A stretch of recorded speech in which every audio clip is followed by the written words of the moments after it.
And very likely you're working from home with your spouse or with your kids or at least with a cat or a dog. And yeah, that can be kind of crazy making from time to time. So I wanted to host this free class so that I can give you some more tips, tricks, and tools on how to navigate that. So I help people who are burned out and frustrated with their 9 to 5 jobs to figure out how to make a plan to quit and start their own business. And a big part of that is getting a handle on stress and anxiety so that there's enough time and energy to actually figure out what do you want to do, what's your life purpose, what lights you up, and how do you get from a corporate job to starting your own business. So to do that, you have to reduce the stress and anxiety, right, in order to get there. So a lot of my life has been focused around stress reduction and anxiety reducing techniques. Also, while working from home, I worked from home for 5 years.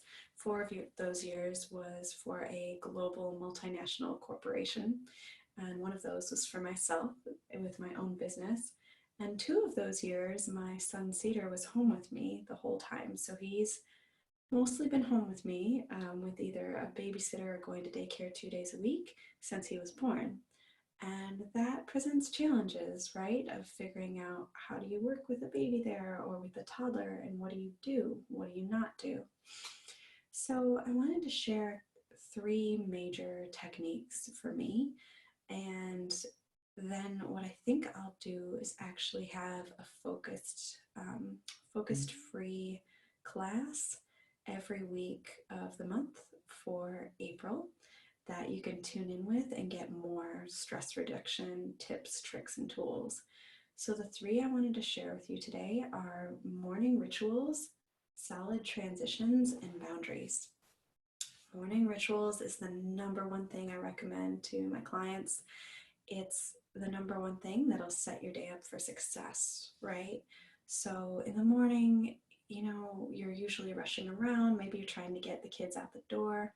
And now we don't have to rush so hard, or at least everybody's not going out the door at the same time. There's a little bit more breathing room. And we can start to build rituals into our daily routine.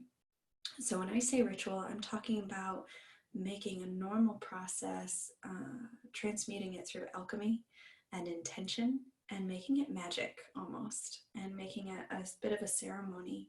So one of the things we can do is make that first cup of coffee an actual coffee morning ritual.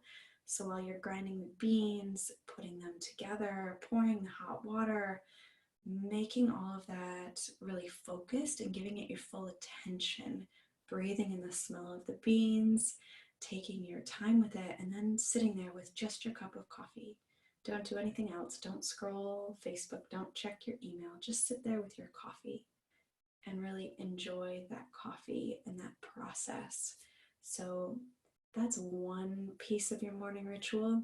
Maybe you can elaborate on that and give it a little bit more time and focused attention, and journal. I did a program and book by Julia Cameron called The Artist's Way, and she recommends doing journal pages called, daily journaling pages of 3 pages at a time. I always found that was a little much for me, so maybe you do 3 words, 3 sentences, whatever it is to just get some thoughts down, and maybe that's part of your morning routine. Another thing you can do in the morning is practice mantras and breath work while you're doing your regular bathroom routines, right? So maybe you wash your face and you're brushing your teeth, but you can say mantras while you're brushing your teeth inside to yourself, and just setting your day up to succeed, setting yourself up for success. Now, I recommend writing some of these things down. You have enough to keep in your brain all day, so write these down on a sticky note, and maybe they stay on your bathroom mirror or in your bedroom on your dresser, and that way you know when you have an intention when you're getting up in the morning.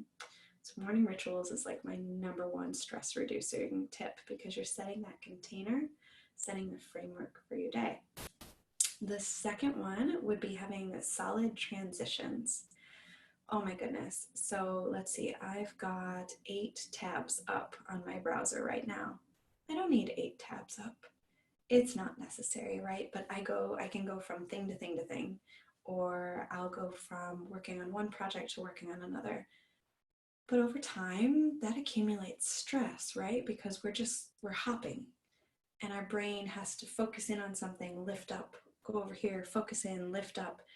And that can be really draining and create extra stress that we don't need. So, one way to reduce that stress is to have clear lines between your projects, between what you're doing. So, let's say you're going from working for maybe an hour or so on your project, and you're going to have some playtime with your kid. So make a transition point. Maybe you put on one song, one piece of music, and you dance it out and shake it off before you go play with your kid. Maybe you read one page in your book. Or if you like prayer, maybe you read one prayer. Or maybe you look at one piece of poetry. Just something that marks the divide, that helps you understand and helps your body reset and feel, okay, I'm going from this to this.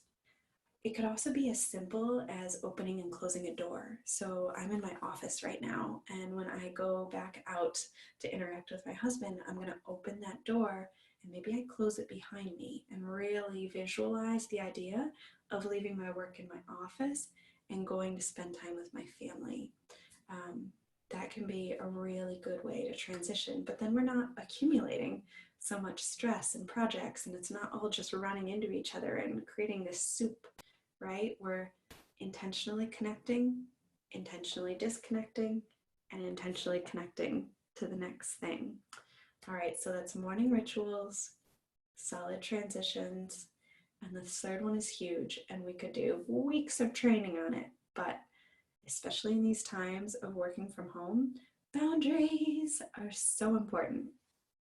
Whether you're working for a 9 to 5 employer or working for yourself, having time, focus, and accessibility boundaries are crucial to maintaining sanity, right? So I always made a point, even when I was working from home, of not responding to emails after 8 o'clock at night. Like, nothing's necessary. If you're not working in an emergency room and you're not a firefighter, it's very unlikely that you have to respond to something at all hours. And I know that employers can make it seem like we need to. We don't. It makes it so much worse if you start feeding into that, and then people feel like they can reach you at all times. And again, then you're always on. You're setting this precedence, and we don't want to do that. So I know it can be scary when you've got a boss or an employer that needs something from you and you want to keep your job and you want to do a good job and provide service. But these boundaries are so important and no one's going to set them for you. So being able to say, okay, I'm available for phone calls from 9 a.m. to 5 p.m. Monday through Friday, and that's it.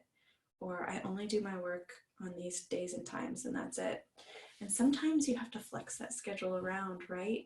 Like right now, I'm mostly working in the evenings.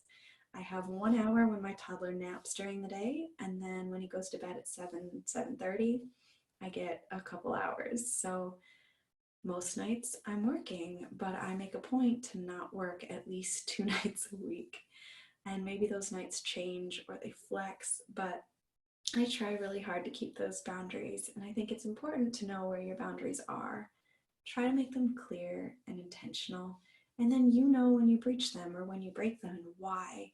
And it's not just a haphazard practice, but you're seriously committed to what you're doing, how you're doing it, and how you're showing up for yourself. Saying no to someone else or something else can be saying yes to you. And in these times, we want to focus on saying yes to ourselves first, right? You want to put your own oxygen mask on before you can put someone else's on. That's really crucial.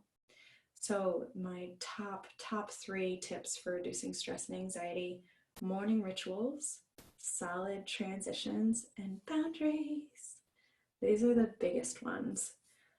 I hope I gave you enough examples here. Again, I'm going to be hosting a masterclass every week on Thursday nights at 7:30 Eastern Standard Time. I'll get that information up for you. And then, yeah, I offer additional help and support. So I help burned out and frustrated 9 to 5ers to figure out how to stop the overwhelm and learn to quit with clarity. I have a brand new program offering I'm so excited about. and that is just $99 for 2 weeks of working together. So reach out to me if you'd like to do that. If that's not really where you're at right now, you just have a lot of stress going on, I do offer free 20-minute calls to do stress strategy and reduction tips, tricks, and tools. So you can book that online with me as well. Just go to my homepage, emily-otto.com, and you can book a free call right there. Thank you so much for signing up for this class tonight. I'm super stoked you wanted to be here and are here, and there will be plenty more where this came from. So take care, have an amazing night, and thank you.